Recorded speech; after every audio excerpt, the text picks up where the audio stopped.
Well, we're very delighted to welcome the one and only Calliope Smith to our studio, and we're going to talk about her recent recording of Sarasate's Zigeunerweisen with the Butler Philharmonic. Calliope, welcome to the show. Thanks. And Calliope, you're a violinist, and where are you talking from today? I'm talking from the San Francisco Bay Area. You're in San Francisco. Wonderful. And may I ask what grade you're in or how old you are? You know, never supposed to ask a woman the age, but I'm just curious. Right now, I'm 14 years old, and I am a rising 10th grader. You're a rising 10th grader. You're about to go into the 10th grade? You're about to I just finished 9th grade, so I'm going to go into 10th. See, yeah, you're getting up there. And now, you performed the Zigeunerweisen of Sarasate with at Carnegie Hall, but you also recorded it with the Butler Philharmonic. Now, in Ohio, was this the first time you've made a recording? This was the first time I have recorded professionally with an orchestra. I've done a bunch of recordings like solo or with piano, but it's kind of a different experience when you're recording with a full orchestra because, you know, it is a little bit scary when you're going into it. You've religiously studied the score and all the entrances, and then you just get up there and you kind of just have a conversation with all of the different instruments, and it's honestly really fun. It was a great experience. Yeah, so it sounds like you just weren't that nervous and just went in and did it. Mm-hmm. And what was the recording process like? Did you rehearse with the orchestra first before you started recording? Yeah, so I'm pretty sure the day before we did the recording, we actually performed Zigeunerweisen together. And before the performance, we did a rehearsal or two on the piece. Not too much rehearsal, but the recording, I would say, didn't really need that much rehearsal. It was actually all pretty good. And we were together and all the entrances, I had fun cueing them. I feel like it was really fun. We didn't really need much rehearsal on all of the different kind of tiny detail things. Being together is always a good thing when you're playing with an orchestra. Mm-hmm. So that's good to hear. Was there much stopping and starting in the recording session? There wasn't actually so much stopping and starting. I think we played through the piece around like 2 times, and then there was maybe a passage or 2 that we re-recorded, but it wasn't too much, no. Right, and they probably did some intercutting between those two. Uh-huh. You never know, yeah. And it's a wonderful conductor they have there, and it's a fantastic orchestra. I first heard it last year. I hosted a concert remotely, but I still listened. I had never heard of the Butler Philharmonic, and they played the Eroica Symphony, and I nearly fell off my chair. Yeah, definitely. I was expecting to introduce it and then go in the other room and say, oh, they'll be done in a half hour. I was just captivated by their performance. So it's a wonderful orchestra. And for you, for your first recording, that's a wonderful experience. It was a great experience, definitely. And I love the sound, too. It's so fun. Yeah. Now, you seem to make a connection. You have made a connection between a performance and you're very interested in education and you're interested in how music impacts learning and development. And you've made a bit of a study of this. That's not too bad for a 10th grader.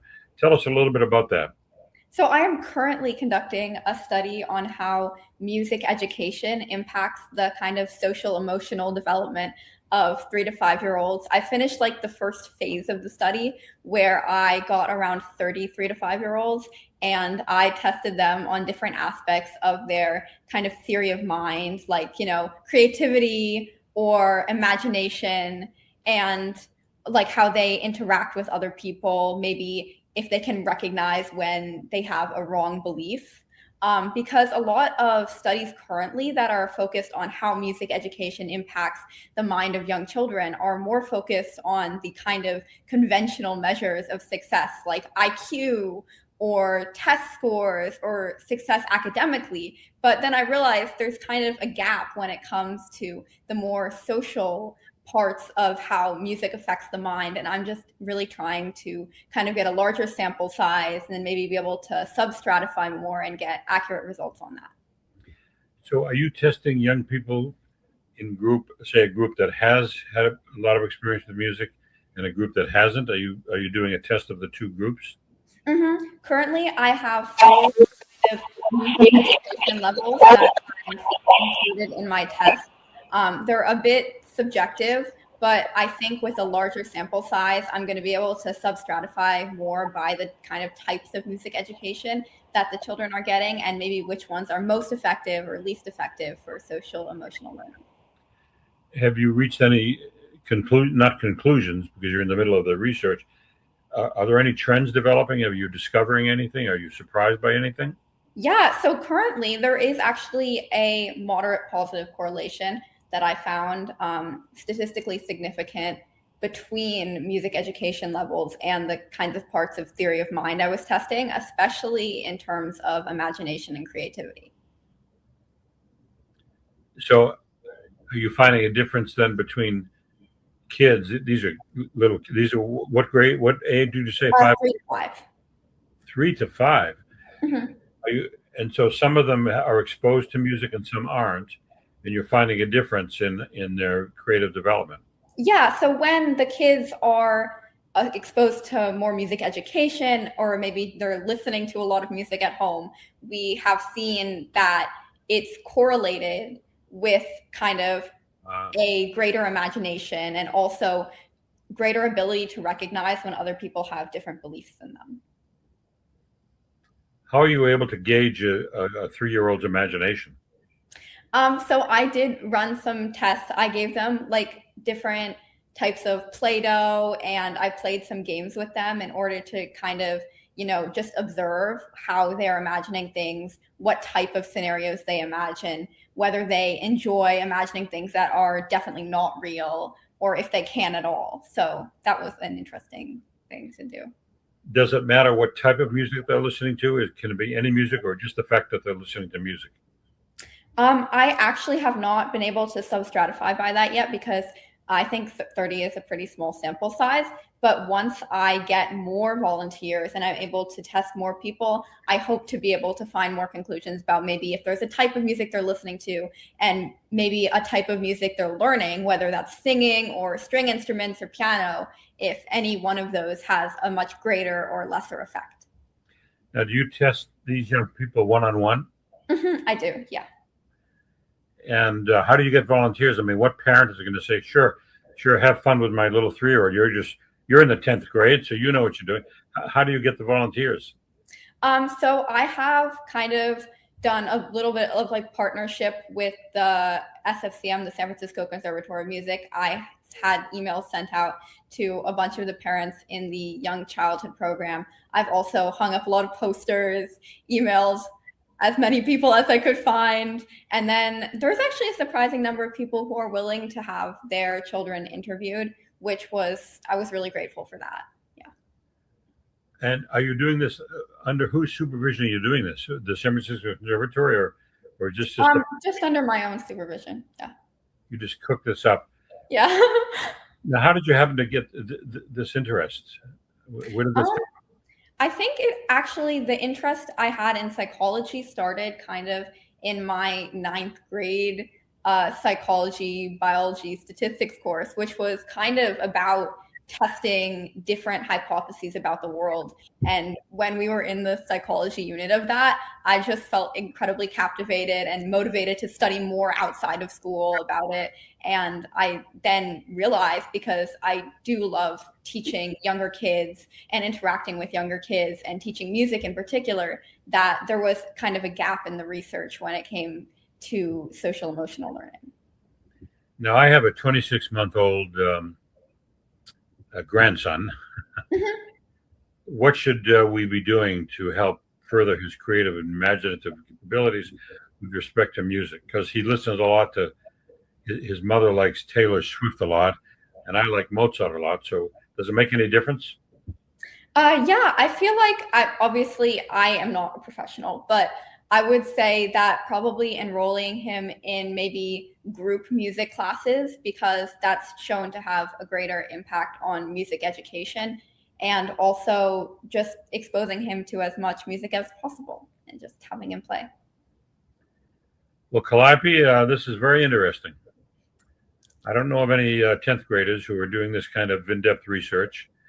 Do you plan to write a paper when you're done? I do plan to write a paper when I'm done, yes. and you'll submit it to some place, or just to have it and maybe use it to get into college, or what do you think? I'm hoping maybe to get it published after I'm finished with all of the research. Yeah. Well, I'd like to see a copy of it when you're done. I'm hoping you'll. Yeah, of course. Yeah. When will it be done? I'm hoping to get it done by the end of 2027, or published by the end of 2027. Yeah, after I have a significant amount of samples. Yeah, that's a good time frame. Well, best of luck with that, and I'm happy that you made that recording at the Butler Philharmonic in Ohio. I'm very eager to hear about this research, and I'm a little bit taken aback by the fact that you're doing it in the first place, given that you're just out of grammar school, really. But best of luck with that, and Thank you so much. Good luck with everything you do. And I expect when you go to college, it'll be a toss-up between, Harvard or Stanford or something like that, because you've got the goods. Thank you. Take care, Calliope. You too.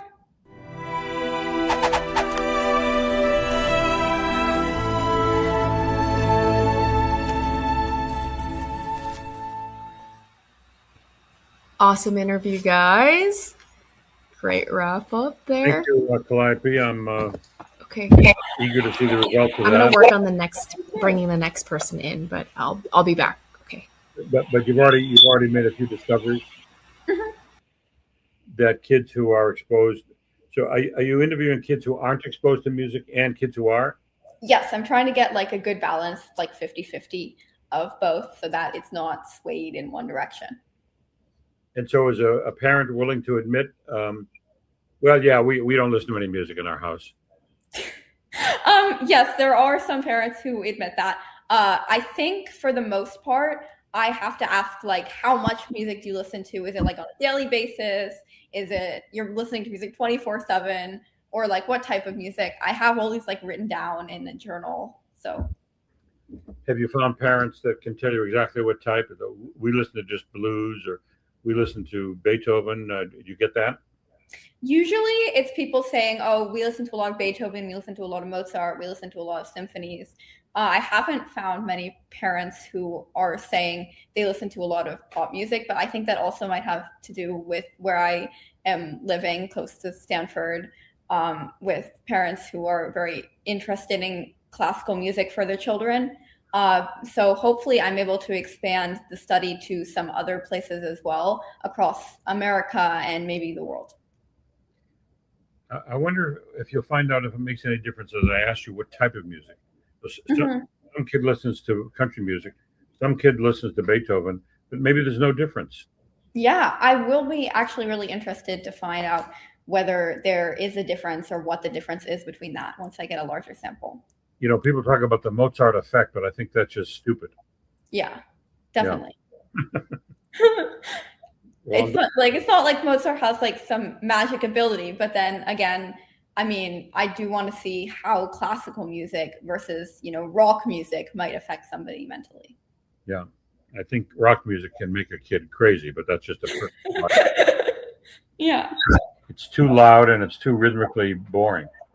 Mm-hmm. But I'm biased. Question, like what types of qualities in music? I also don't get Taylor Swift. Oh yeah, I like Taylor Swift. Well, I just don't get what's so special about it. I think it's mostly like a lot of people like things when they're general. To get a whole population to treasure something, it has to be something that everybody can appreciate. So it's not going to be too far in any direction. But is her popularity based more on the lyrics, or is it based on the harmonies and rhythm? It isn't, because I really gave it my daughter really, is a big deal. She's seen her twice, saw her in London. And I'm going to listen to this music and find out what the deal is. And I couldn't understand the words anyway, even though my daughter has it all memorized. But I didn't hear anything that great in the music. I think it's probably based on relatability. I mean, I would have to do another study on what makes Taylor Swift so appealing, but it is an interesting question. She does seem to be an interesting person. Mm-hmm. She seems to be very generous, and I like her politics. So. Yeah, definitely. Yeah. All right. Okay. Well, Calliope, good luck with your study. Thank you so much.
you.